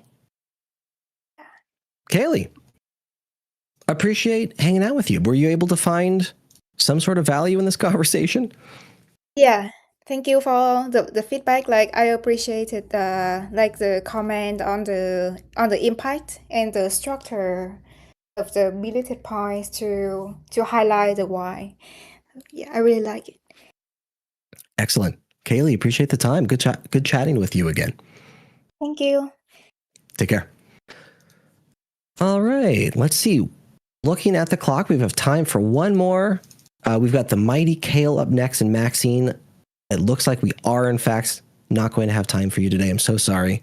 But the Mighty Kale, if you're out there, raise your hand. Excellent. Appreciate you. Whoa. Oh, wait, I'm so sorry. I just deleted Farwa. The Mighty Kale, I'm so sorry. Farwa was next, not Not Mighty Kale. I'm so sorry I got those confused. So we're only going to have time for Farwa today.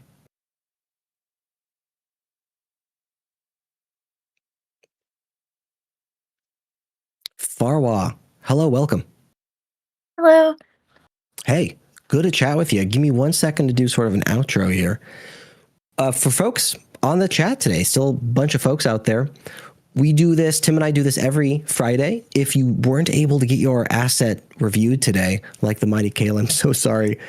We do this every Friday, 11 a.m. to 1 p.m. Pacific Standard Time. We do this every Friday. Would love to see you then. If you want to make sure your asset is reviewed, you'll want to show up a little bit early. Today, we had 4 signups 20 minutes early, just for context. So I typically open the chat 30 minutes early. You're welcome to hop in and get first on the queue that way. Farwa, welcome. Good to talk with you. You as well. Yeah. What's a good name to reference you? Oh, Farwa is good. Farwa? Excellent. Yeah. Am I pronouncing it correctly? Yeah. Excellent. Tell me a little bit about yourself and what's the problem you're trying to solve?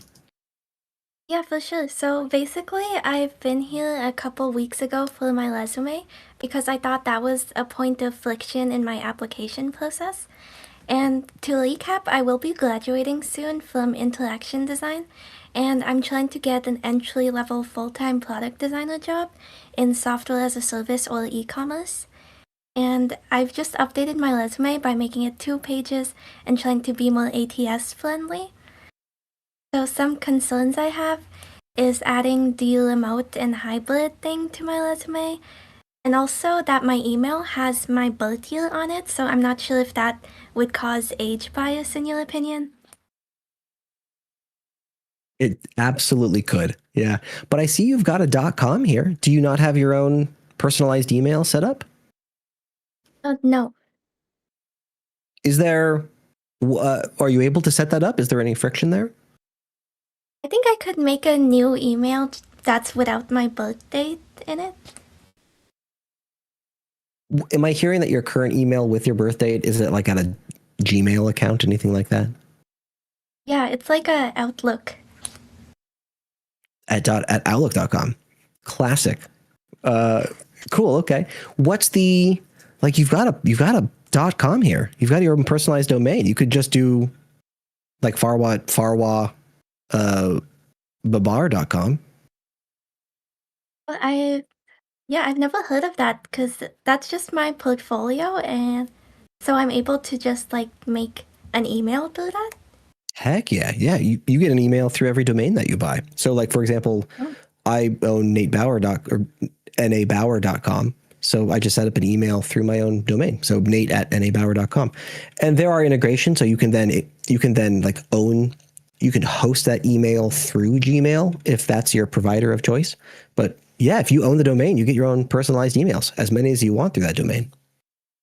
Okay, well, I never knew that. Yeah, I'll definitely make an email for that. Heck yeah. Okay, cool. Action item number 1 is make a personalized email. Fantastic. And that at least alleviates the birth year, and it also just makes you look more professional too.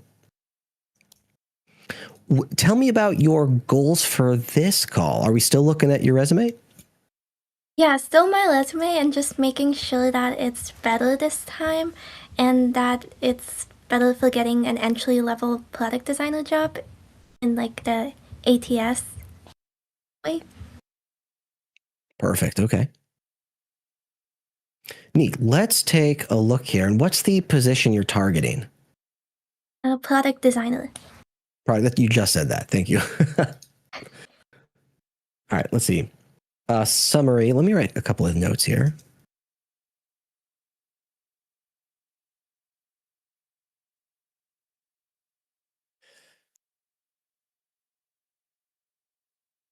Okay. Hybrid. Sign. Pruki. Dates.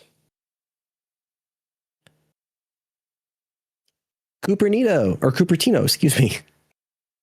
Oh, you worked remotely at a Cupertino. Where do you were currently in Canada, right? Yeah.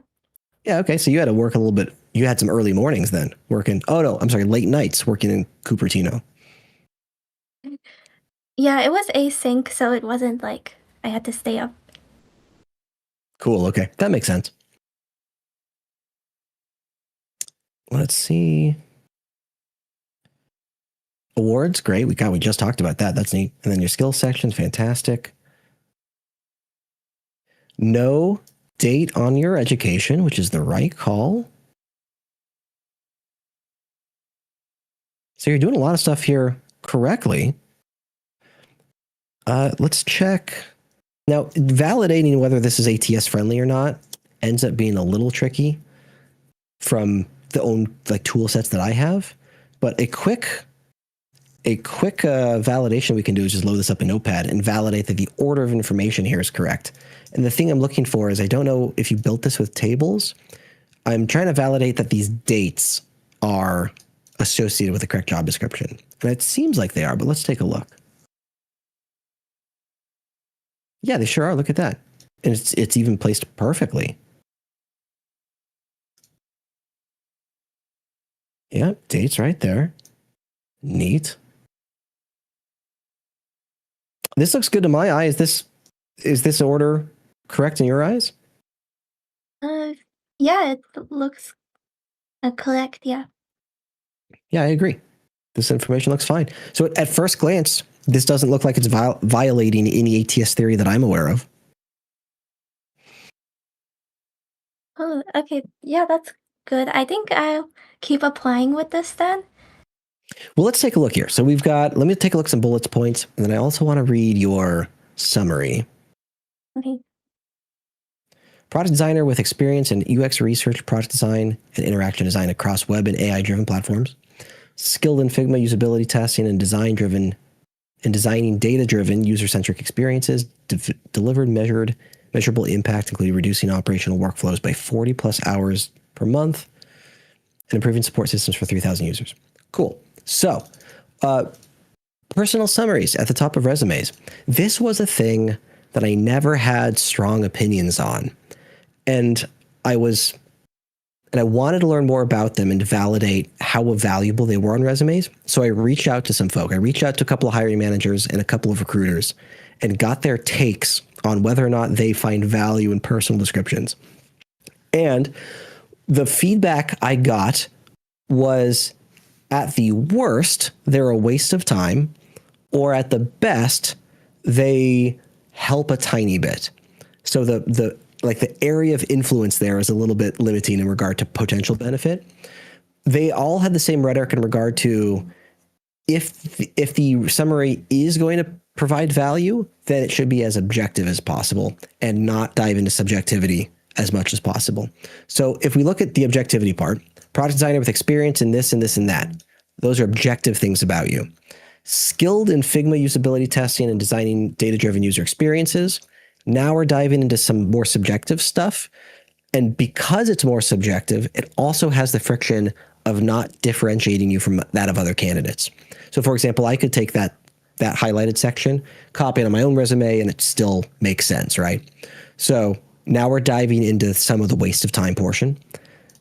Delivered measurable impact, including reducing operational workflows by plus 45 hours a month, improving support systems for 3,000 users. This is like dabbling in objective. Like, you've got some stats in there, but we still have delivered measurable impact, which is like, we're not validating that in any way.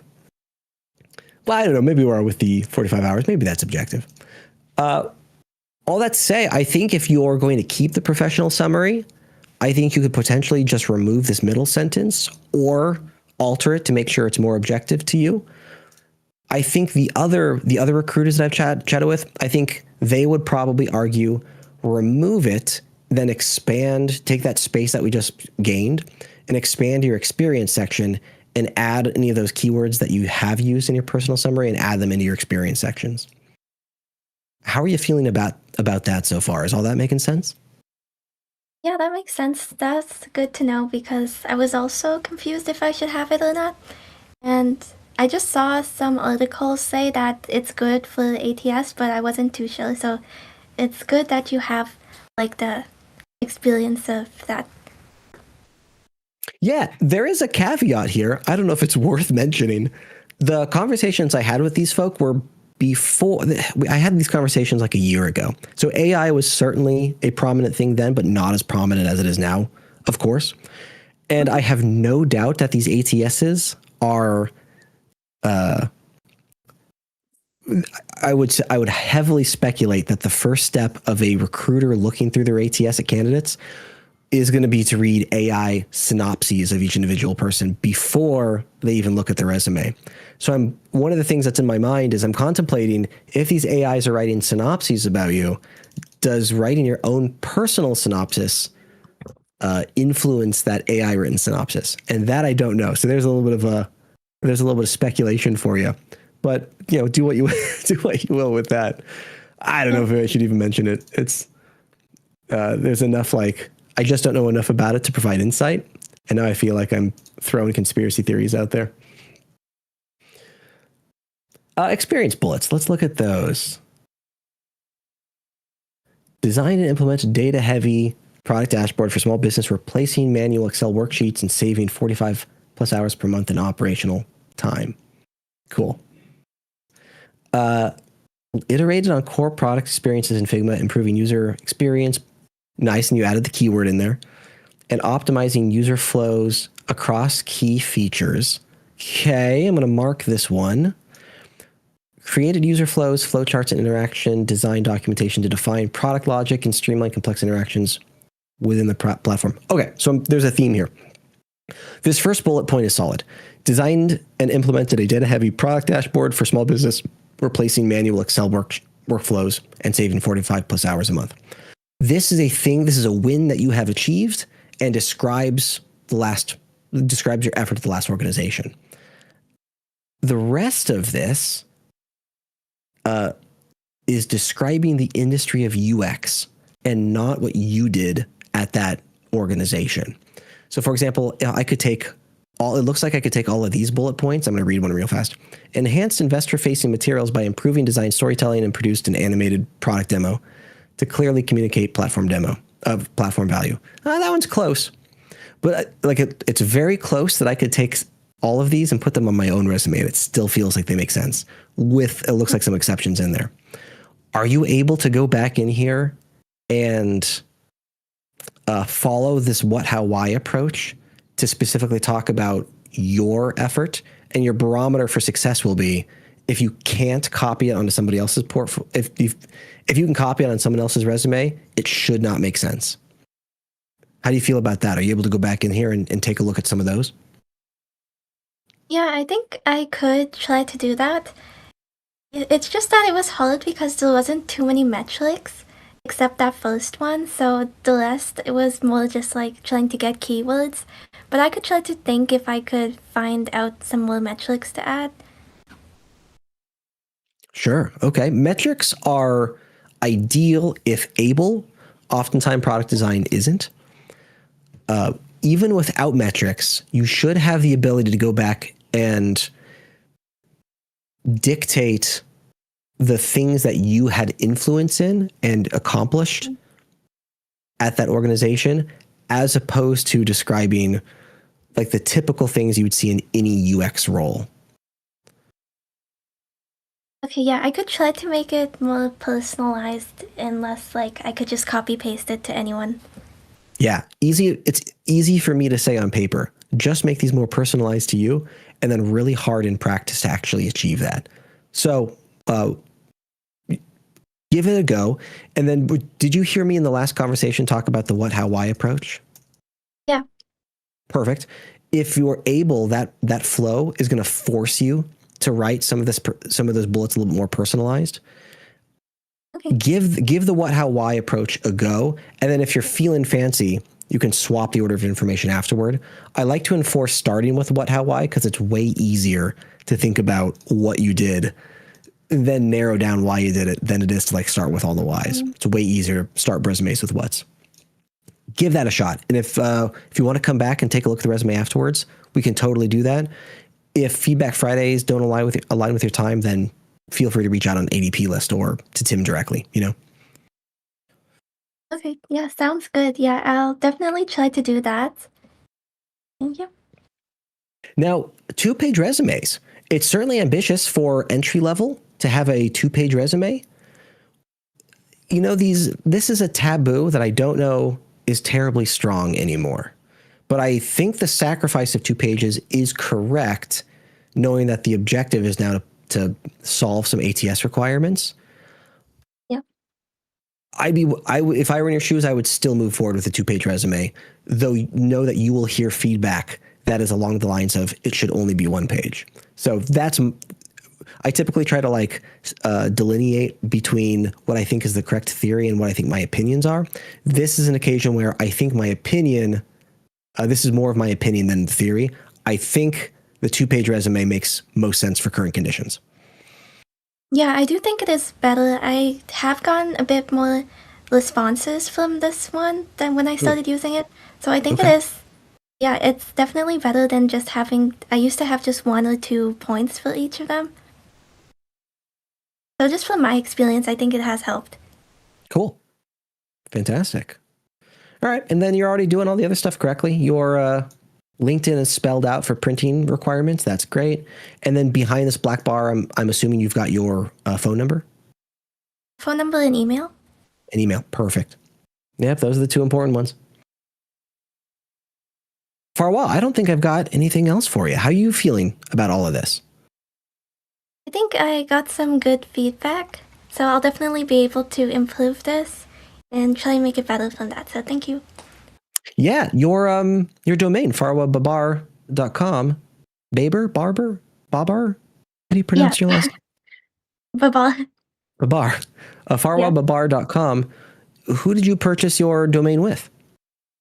I got it from Netlify. Oh, I don't know that one. Okay. If you want to set up that custom domain, I have no doubt you can Google that provider and then setting up, a custom email. I have no doubt you can Google that provider and then Google custom email with that provider. I have no doubt they'll have instructions. And setting those up is usually pretty easy. Okay, that sounds great. Yeah, I'll definitely switch it out with that. Cool. Farwa, appreciate the time. Appreciate you hanging out with me. Thanks, I appreciate the feedback, and take care. Yeah, take care. All right. Everyone, that's going to do it for Feedback Friday today. If I switch cameras, is it going to break on me? Probably. Yeah, I think it is, because that camera's already being used. If this is your first time here and you weren't able to get in the chat today, would love to see you next Friday. We start at 11 a.m. to 1 p.m. Pacific Standard Time. Nate, would volunteer sections help in resumes if it's related to the job I'm applying for? Yeah, it totally can. The term, so the heading volunteer can totally help position you well. I've often seen the term involvement, if that is more effective for you. And that often positions you away from volunteer free effort and more of here are the communities that I help support because I think there's societal benefit to helping those out. So I don't know if I still have involvement on my resume, though I used to. But beyond that, I love the idea. Anyone have an opinion on whether your portfolio domain should be your first and last name or something like that? I've always found first and last name is ideal, though someone's been squatting. Someone bought my name 20 years ago, and they've kept it since. So I had to sacrifice and I had to get a different one. Bummer, right? That's all right. One of these days I'll reach out to him. Friends, really appreciate the time. Appreciate you being here. I will see you again next Friday. Take care, everybody.